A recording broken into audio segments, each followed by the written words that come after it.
Desa Karangjati terbangun di bawah langit yang tenang. Keindahannya adalah janji kebahagiaan sederhana dan tradisi yang teguh. Desa bernapas dalam harmoni, sebuah simfoni kehidupan, di mana tawa anak-anak menari bersama bisikan angin. Ladang emas bergoyang lembut, sebuah puisi visual dari karunia alam. Sementara penduduk desa bekerja dengan ketekunan yang tenang. Burung-burung menyanyikan kor pagi mereka, menjalin melodi yang memeluk hati desa Karangjati. Angin sepoi-sepoi berbisik melalui pepohonan palem, membawa aroma tanah dan kehidupan, melukis potret ketenangan. Di jantung desa, sebuah sumur kuno berdiri, diselimuti oleh belukar lebat dan kesunyian yang menggelisahkan. Sebuah tanda peringatan yang menakutkan berbunyi. Menjauh, keheningan yang menakutkan memenuhi udara. Penduduk desa menjauh. Semua itu menunggu di rumah nenek yang sederhana.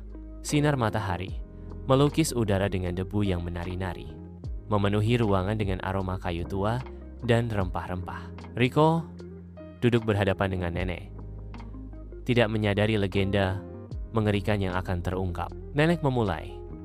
Izinkan saya menceritakan tentang legenda sumur buta dan pocong. Riko tertawa meremehkan.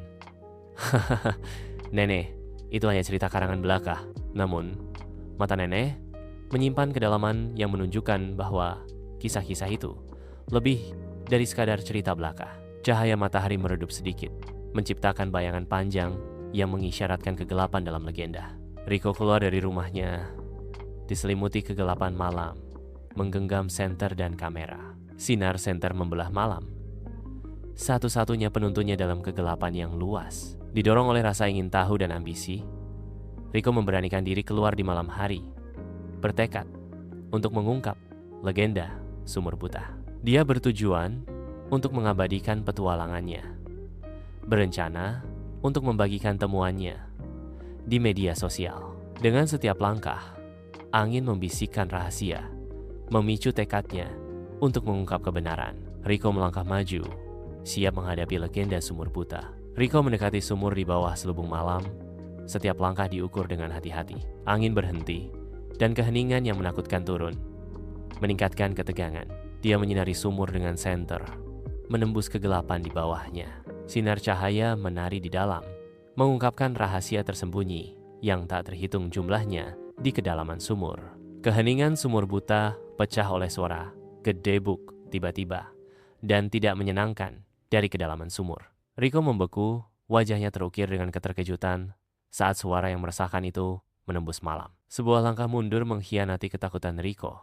Setiap desir pakaian diperkuat dalam keheningan. Sumur itu menjulang, sebuah kekosongan yang sunyi dan gelap yang sangat kontras dengan teror Riko yang nyata. Riko berputar dengan cepat, jantungnya berdebar kencang di dadanya.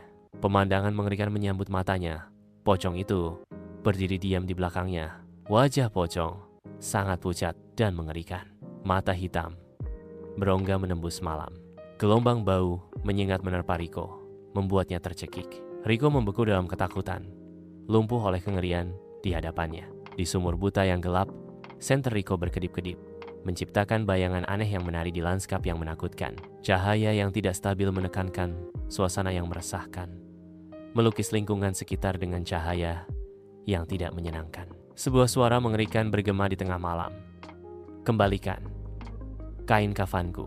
Suara hantu pocong menembus kegelapan, menuntut pengembalian apa yang telah hilang. Sinar senter Riko menari liar saat udara semakin terasa berat dengan kengerian. Malam itu ditembus oleh gema yang mengerikan saat kata-kata pocong menggantung di udara. Di bawah naungan malam, Riko berlari cepat melewati jalan desa, napasnya bergema dalam keheningan. Jantungnya berdebar dengan ritme panik di balik tulang rusuknya. Setiap detak adalah permohonan putus asa untuk melarikan diri. Udara terasa berat, penuh dengan teror tak terlihat yang mencengkram tumitnya. Setiap bayangan membentang seperti jari-jari yang menggenggam, mengancam untuk menjeratnya dalam kegelapan. Jalan desa menjadi kabur. Setiap langkah menjadi pertaruhan melawan rasa takut yang mendekat. Adrenalin mengalir deras melalui nadinya, memicu pelarian paniknya ke tempat yang tidak diketahui. Riko melirik gugup ke belakang. Kesadaran yang mengerikan muncul bahwa pocong itu tanpa henti semakin mendekat. Pocong itu mendekat. Wujudnya yang tidak duniawi menentang gravitasi. Saat ia melompat dan melayang semakin dekat dengan setiap lompatan menghantuinya. Napas Riko tercekat saat dia menyaksikan pengejaran tanpa henti dari pocong itu. Setiap lompatan menjadi pengingat mengerikan akan kehadiran supernaturalnya. Pocong itu melanjutkan tarian menyeramkannya, melayang tepat di atas tanah, memperpendek jarak dengan kecepatan yang tidak wajar. Keputusasaan membanjiri Riko saat dia memahami kecepatan mengerikan pocong itu. Setiap lompatan melayang membawanya semakin dekat kepadanya. Pocong, sebuah mimpi buruk spektral, mendekat. Lompatan dan layangannya adalah tampilan mengerikan dari pengejaran dunia lain. Di bawah langit gelap, Riko ambruk di dekat pohon waru, menyerah pada teror malam. Keheningan turun saat Pokong menghilang, meninggalkan Riko sendirian. Pohon waru berdiri tegak, memberikan bayangan panjang ke atas Riko yang tidak sadarkan diri. Udara malam terasa berat, dipenuhi misteri tentang apa yang baru saja terjadi. Di bawah terik matahari pagi, penduduk desa menemukan Riko tidak sadarkan diri di dekat pohon waru. Riko bergumam tidak jelas, tenggelam dalam kabut pikiran yang tidak diketahui. Di sampingnya, kamera setianya tergeletak diam, saksi bisu penderitaannya. Para penduduk desa menyaksikan dengan cemas. Wajah mereka terukir dengan kekhawatiran dan kebingungan. Udara pagi terasa berat dengan pertanyaan yang tak terucap dan kegelisahan yang meningkat. Di jantung rumah nenek, penduduk desa berkumpul. Ekspresi mereka campuran antara rasa ingin tahu dan ketakutan saat mereka bersiap untuk memutar rekaman terakhir Riko. Saat rekaman terakhir mulai diputar, suasana di rumah nenek menjadi tegang.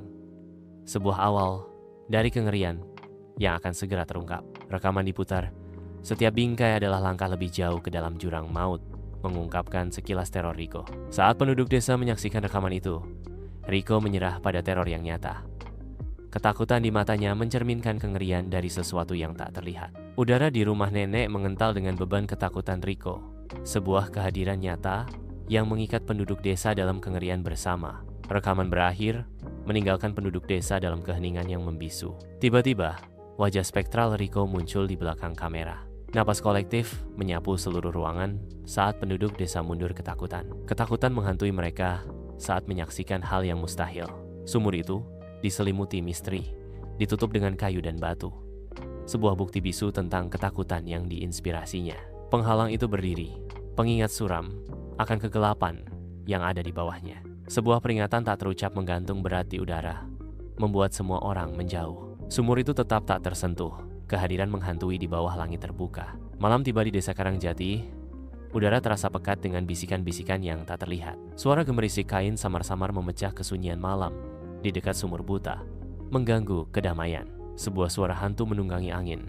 Kembalikan kain kafanku. Malam semakin larut, membawa gema dingin dari permohonan putus asa.